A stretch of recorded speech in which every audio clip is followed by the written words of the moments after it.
Yes, welcome to all the students. And perhaps this is the last period of this last topic, globalization. And we have already discussed about the meaning of globalization, liberalization, and privatization. And we have already cleared about the importance of globalization and why nowadays privatization is necessary in our society. यानी हम लोग मोटा मोटी तीनों का definition जान चुके हैं। जब यानी ग्लोबलाइजेशन का यानी वैश्वीकरण से तात्पर्य जब घरेलू अर्थव्यवस्था को, घरेलू मार्केट को हम वर्ल्ड मार्केट से लिंक्ड करते हैं, जोड़ने का कार्य करते हैं। और दूसरा जो टर्म है वो है लिबरलाइजेशन यानी उदारीकरण। ये यानी कि सरकार विभिन्न प्रकार के नियमों में जब उदारता बरतती है, ढील देती है, उदारीकरण इसको कहते हैं हिंदी में।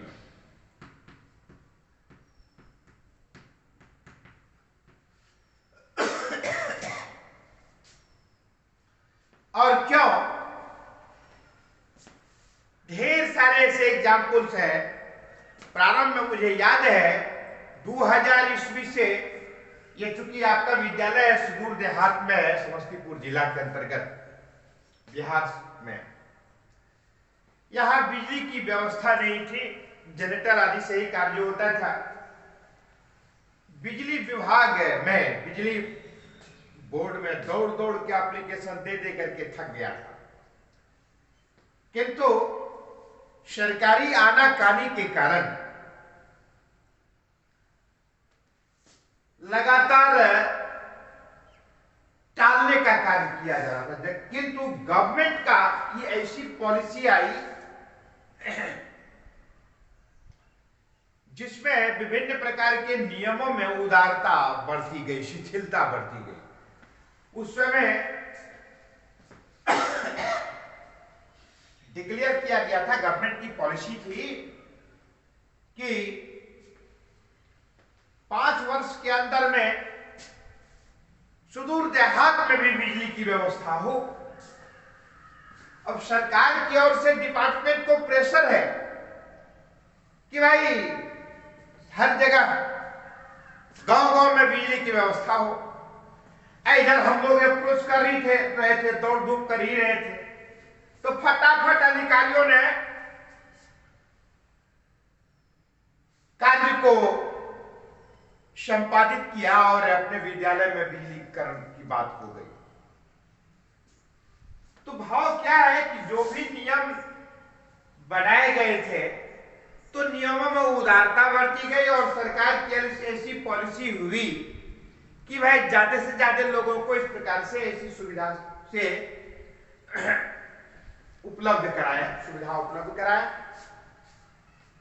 तो मैं एक छोटा सा उदाहरण दिया हूं, ऐसे हजारों प्रकार के उदाहरण है कि कल कारखाने को स्थापित करना है, नाना प्रकार का टर्म कंडीशन है और ऊपर से अधिकारियों का आनाकानी करना, अब फिर नोच खसोट भी करना, फाइल को आगे बढ़ाने के लिए नीचे से पहिया को चलाने का कार्य। किंतु जब गवर्नमेंट की पॉलिसी उस प्रकार से बनती है तो सरकार डिपार्टमेंट में जो अधिकारी होते हैं, संबंधित अधिकारी जन, उनके ऊपर भी प्रेशर होता है कि you will have to provide to such type of facility among the general people. और ऊपर से कुछ पहिया का भी कार्य करता है और ऊपर से गवर्नमेंट की भी पॉलिसी कार्य करती है, तो फटाफट काम चलने लगता है। तो इसीलिए बड़े बड़े कल कारखाने भी स्थापित होने लगे और रोजगार का अवसर भी सृजित होने लगा और राष्ट्रीय प्रति व्यक्ति में भी वृद्धि होने लगी। फिर प्राइवेट आजकल बहुत ये जोरों पर है, सरकार की काफी खिंचाई भी हो रही है प्राइवेटाइजेशन के बारे में। निजी क्षेत्र में गवर्नमेंट सेक्टर को कन्वर्ट करना ऑलरेडी क्लियर है, आप लोग पिछले क्लास में भी सुन चुके हैं। It is a policy of the government when government convert to almost all public sector in private sectors. It is the theme of privatization. तो बहुत से लोग डिफरेंट डिपार्टमेंट्स जो गवर्नमेंट सेक्टर के अंतर्गत कार्य करता है, तो क्या होता है ऐसी स्थिति में कि जो सरकारी क्षेत्र में कार्य करने वाले होते हैं वो छाती पीट रहे हैं, तो वह कर रहे हैं कि भाई लगातार डिफरेंट डिपार्टमेंट को निजी क्षेत्र में कन्वर्ट करने की सरकार की जो पॉलिसी है बहुत गलत पॉलिसी है। तो ऐसा क्यों? ऐसा इसलिए कि सरकारी घर में ऐसे लोगों का रजिस्टर्ड में नाम आ गया है, यानी कि ऑफिशियल वो उनके स्टाफ हो गए। It is enough. अब कितना वो कार्य कर रहा है, कितनी ईमानदारी अपने अपने कर्तव्य के प्रति बरत रहे हैं, एवरी पर्सन नोज, हर कोई जानते हैं। और यही कारण है कि आज निजीकरण की जो बात हो रही है जहां तहां विभिन्न क्षेत्रों में डिपार्टमेंट में, तो उसमें जो कार्यरत एम्प्लॉय होते हैं वो इसका विरोध कर रहे हैं, क्योंकि जो ही निजी क्षेत्र में जाएगा तो भाई जिसके हाथ में जिसको ये व्यवस्था दी जाएगी वो तो काम लेगा ही, दिलोजान से काम लेगा। किंतु आलस की जो प्रवृत्ति है, तो सार्वजनिक क्षेत्र में गवर्नमेंट सेक्टर में अटेंडेंस बना काम हुआ नहीं हुआ इससे मतलब नहीं है, बल्कि अटेंडेंस बन जाना चाहिए। तो वहां पर कार्य के प्रति लापरवाही देखी जाती है और व्यक्ति अपने क्षमता का कुशलतम प्रयोग करने से अपने आप को मतलब उदासीन मान लेते हैं, अपने कर्तव्यों का निर्वहन क्षमतानुसार ईमानदारी पूर्वक नहीं करते हैं। यही कारण है कि लोग प्राइवेटाइजेशन को अवॉइड कर रहे हैं कि पब्लिक सेक्टर में रहेंगे, गवर्नमेंट सेक्टर में रहेंगे तो फिर अटेंडेंस बन गया या कभी जाके बना लिए। हजारों ऐसे डिपार्टमेंट्स हैं, यदि उदाहरण शायद ही कोई ऐसा इक्का दुक्का डिपार्टमेंट है जहां पर कि 100% ईमानदारी से कार्य हो रहा हो। अरे आज सरकारी विद्यालय की बात छोड़िए, मैं पहले ही कहा कि भाई जो भी भैया बहन है उनके घर परिवार के जो भी सदस्य सरकारी सेवा में है, सरकारी विद्यालय में है, वो लोग बहुत ईमानदार है उनको छोड़कर। किंतु जन सामान्य की बात कहता हूं, 12 बजे तक लेट नहीं, 2 बजे बाद भेंट नहीं, क्या मतलब है? हम लोग का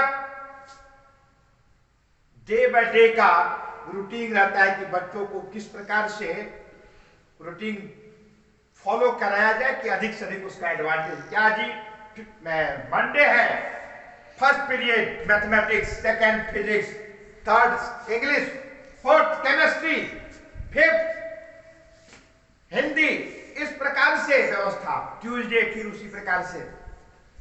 और सरकारी विद्यालय में मंडे चावल, दाल, आलू का चोखा, ट्यूसडे खिचड़ी चोखा, वेडनेसडे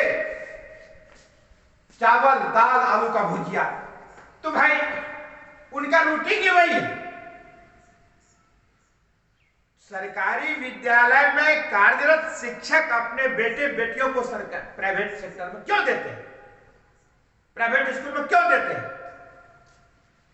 इसलिए कि वो जानते हैं कि वो कितना ईमानदारी से कार्य कर रहे हैं। सरकार की ओर से ढेर सारे स्कीम हैं, नाना प्रकार की सुविधाएं, निःशुल्क शिक्षा यानी फ्री एजुकेशन, पुस्तकादि फ्री, मध्याह्न भोजन यानी भोजन भी कीजिए, जाते हैं पढ़ने के लिए भोजन कीजिए निःशुल्क, कपड़े भी निःशुल्क, साइकिल योजना, पोशाक योजना, टूर योजना, योजनाओं का अंबार लगा हुआ है। किंतु फिर भी बच्चे क्यों नहीं जाते वहां? क्या कारण? क्या उस निजी क्षेत्र में प्राइवेट स्कूल में कार्य करने को अपने अपने बच्चों को प्राइवेट स्कूल में नाम लिखाने के लिए उद्यत रहते हैं, रुपया देकर, है भी चार्ज देकर भी। सहज स्पष्ट हो जाता है कि पब्लिक सेक्टर में जब व्यक्ति पहुंच जाते हैं तो वो अपने कर्तव्यों का निर्वहन ईमानदारी पूर्वक नहीं करते हैं, लापरवाही बरतते हैं।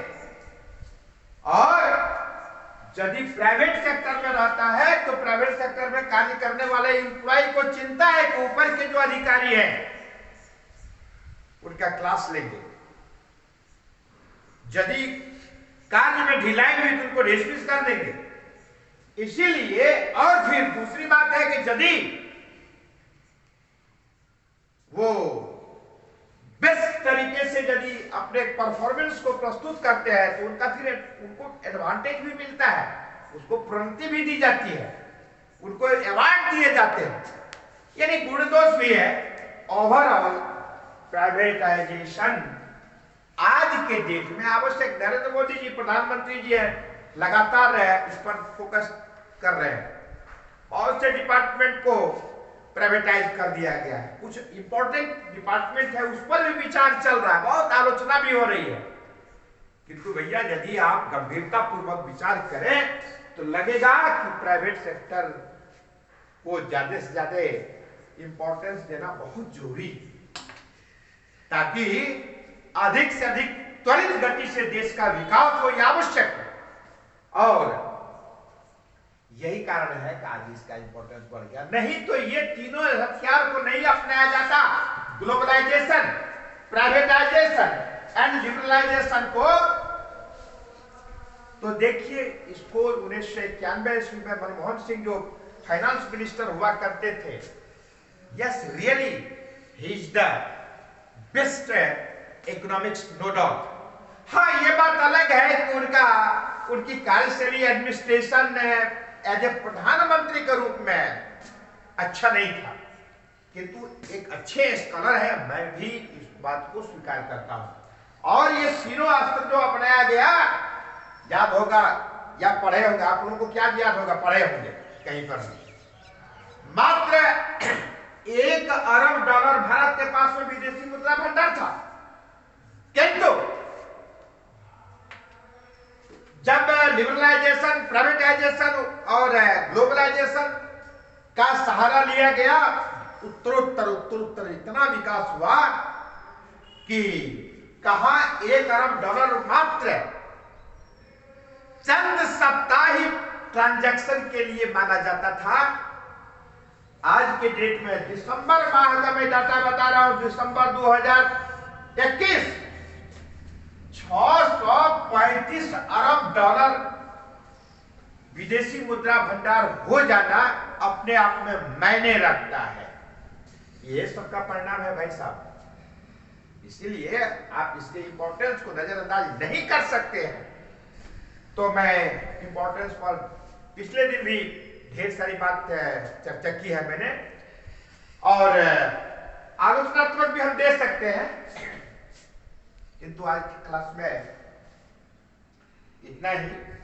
फिर जब अपना ऑनलाइन लाइव क्लास में हम रहेंगे, तो डिटेल्स में आप लोगों के मन मस्तिष्क में जिस प्रकार की जिज्ञासा रहेगी, जितना प्रश्न करेंगे हमारे लिए उतना ही अच्छा। बड़ी खुशी होती है आप प्रश्न करते हैं तो आप इस टॉपिक का सभी प्रश्नोत्तर को तैयार करेंगे। जहां कहीं भी कंफ्यूजन होगा तो आप प्रश्न करेंगे लाइव क्लास में। सैटरडे को हम विधिवत रूप से आपको एक 40 मिनट का समय देते हैं, तो जस्ट लाइक वो ट्यूटोरियल क्लास रहेगा। तो आज की कक्षा में इतना ही। धन्यवाद।